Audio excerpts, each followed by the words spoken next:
tia sâu ta siat nan tui liang bangin hon tu to pa o hong dam sa in o hong dam sakin kadam din hong hong hia in kahin di hu bang dang hi ke adam na ti to pa o nang kya na hi zo ka khut te u aliam zo ta ka khe te u aliam zo ta hong tuam damin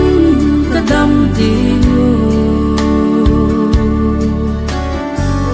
hong longin na dam na putin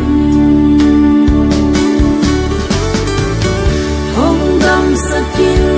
kadam din hong hong hia in kahin di hu bang dang hi ke adam na ti to pa o nang kya na hi zo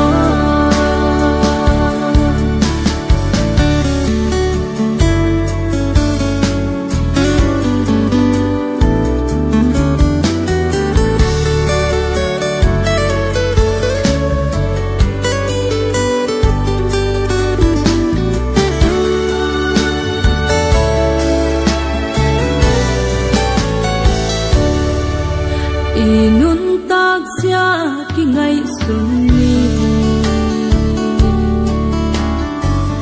man that na huk sung i kyak ma to pa anga ti pya ve ni Giêsu lâu đam na a ông ke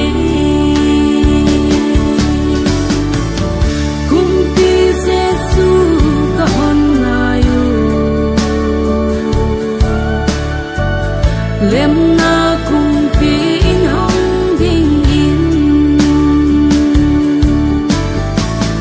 câu te xin van hong ho min la dam na kong ni hong swak sat o hong dam sakin kadam